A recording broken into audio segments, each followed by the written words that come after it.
UK.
Israel and Iran escalate.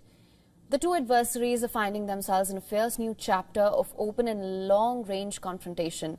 As Iran vows strong response, Prime Minister Netanyahu claims Tehran is striving to build nuclear bomb stockpile to destroy Israel. The big question is, can diplomats from the United States, Qatar and Egypt broker a ceasefire even as the stakes continue to climb?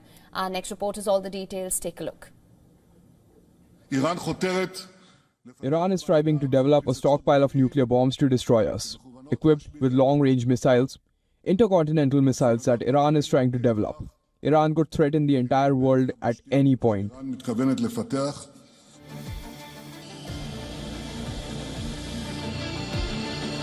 In a bold offensive, Israeli jets targeted advanced Iranian air defense sites across multiple provinces, delivering a powerful blow to Tehran's military assets.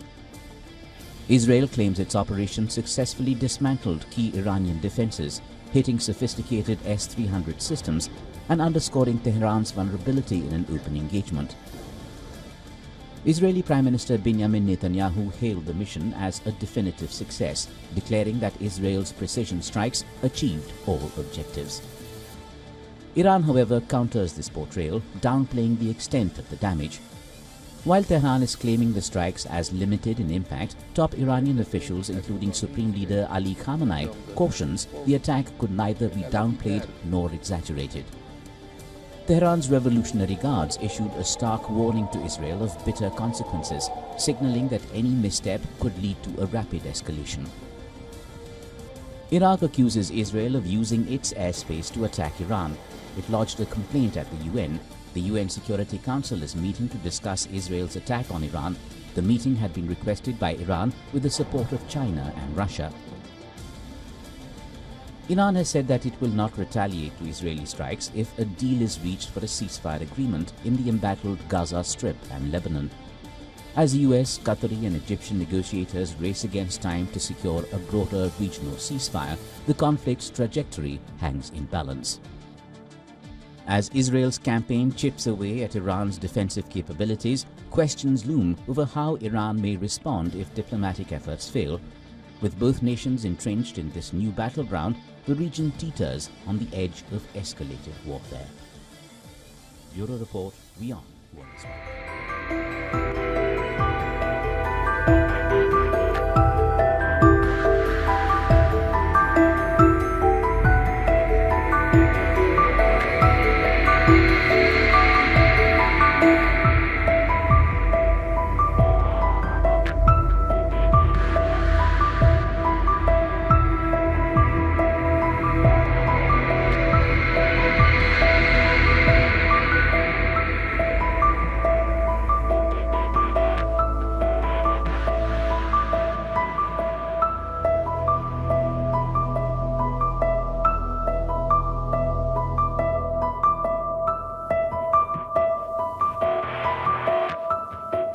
נמצאים לא רחוק מקו הגבול, יש כאן מערכת מנהרות מאוד מפותחת, שירותים, מקלחות, מטבחים, מחסני אמל"ח רבים מאוד, ואנחנו רואים כאן חדר שהייה שיכול להכיל פלוגה, אפשר לשהות כאן, אפשר לחיות כאן, להצטייד כאן, ומפה לצאת מזרחה לפשיטה לכיוון מדינת ישראל. אנחנו אומרים שנים שחיזבאללה מכין את מרחב הגבול למלחמה.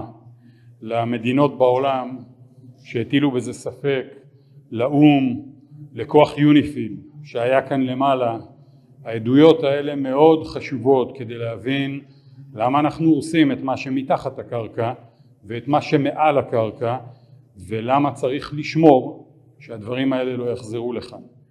תפסנו את זה בזמן לפני שהיה מאוחר מדי, ואסור שהתשתיות האלה יחזרו כאן לדרום. ראיתי את הנקודה של הכניסה, את כמות התרמילים של הקלט של הרצפה, את הלחימה שהייתה שם, את הפעלת המטענים, כמות הרימונים, כמות הקלימגורים שנמצאים פה, והיו ערוכים כאן ללחימה קשה. בסופו של דבר בעבודה נכונה, פירקתם את זה מאוד מאוד נכון, האויב שהיה כאן נהרג, והמשימה עכשיו זה באמת להשמיד את זה בצורה מלאה. פה לא יכול להישאר משהו שחוזרים ופועלים ממנו, לנו אחרי זה תהיה משימה לשנים רבות, לדאוג גם שלא בונים חדש. זה לא פחות חשוב, אבל זה נראה לי אתגר מבצעי מאוד מאוד מורכב, שעמדתם בו בצורה שראויה להערכה רבה מאוד, ואני אומר לכם, בעוד הרבה שנים, אתם תסתובבו פה, תיסעו עם הנכדים שלכם בעמק החולה, אתם תדעו, אתם שחררתם את רכס רמים. איום גדול, שנים, משמעותי.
Учитывая рост геополитической напряженности, появление новых внешних угроз и рисков, важно иметь современные и постоянно готовые к боевому применению стратегические силы.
Сегодня мы проводим очередную тренировку стратегических сил сдерживания.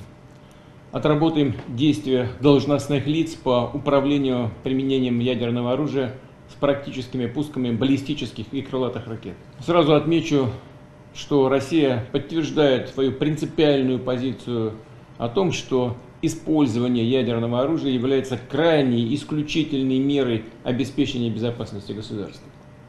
Вместе с тем, мы хорошо понимаем, что именно ядерная триада продолжает оставаться надежным гарантом суверенитета и безопасности нашей страны, позволяет решать задачи стратегического сдерживания, а также поддерживать ядерный паритет и баланс сил в мире, как объективные факторы глобальной стабильности. Учитывая рост геополитической напряженности, появление новых внешних угроз и рисков, важно иметь современные и постоянно готовые к боевому применению стратегические силы.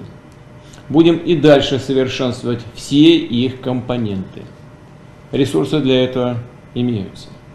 Подчеркну, мы не собираемся втягиваться в новую гонку вооружений, однако будем поддерживать ядерные силы на уровне необходимой достаточности. В текущем году их оснащенность современными образцами вооружения достигла порядка 94%. В соответствии с госпрограммой вооружения будем планомерно переводить РВСН на новые ракетные комплексы стационарного и мобильного базирования, которые по сравнению с предыдущими поколениями обладают более высокой точностью, сокращенным временем подготовки к пуску. И что крайне важно, повышенными возможностями по преодолению систем противоракетной обороны. Кроме того, продолжается ввод в состав военно-морского флота новейших атомных подводных крейсеров, а также модернизация стратегических бомбардировщиков дальней авиации. Все это необходимо для эффективной защиты России и наших граждан.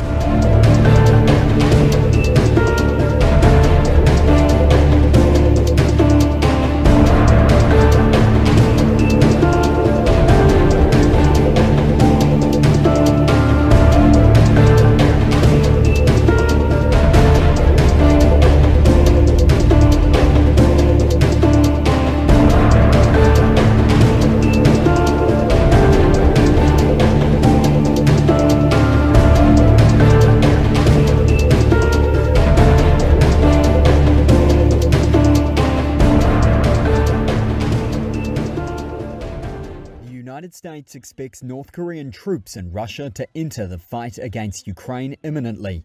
That's according to US Secretary of State Antony Blinken on Friday, who said 10,000 troops are thought to have traveled to Russia. As many as 8,000 of those North Korean forces have been deployed to the Kursk region. We've not yet seen these troops deploy into combat against Ukrainian forces, but we would expect that to happen in the coming days. Russia has neither confirmed nor denied the presence of North Korean soldiers on its territory. Ukrainian forces continue to hold territory in the Kursk region after fighting their way into the Russian border area in August. At a press conference with Defense Secretary Lloyd Austin and their South Korean counterparts, Blinken said Russia has trained the North Korean soldiers in multiple aspects of warfare and fully intend to use the forces in frontline operations. They would then, he added, become legitimate military targets. Putin has been throwing more and more Russians into a meat grinder of his own making in Ukraine. Now, he's turning to North Korean troops, and that is a clear sign of weakness. Earlier on Thursday, North Korea conducted its longest ever intercontinental ballistic missile test. South Korea has warned Pyongyang could get missile technology from Russia in exchange for troop deployment in Ukraine. Ukraine President Volodymyr Zelensky publicly warned of North Korea's involvement on October 13. In an interview on Thursday, he blasted what he called a zero response from his allies. He said a weak reaction would encourage Russia's Vladimir Putin to further beef up the contingent. He also expressed surprise by the, quote, silence out of China as one of the security guarantors in Asia. Blinken also urged China to use its influence to rein in Pyongyang.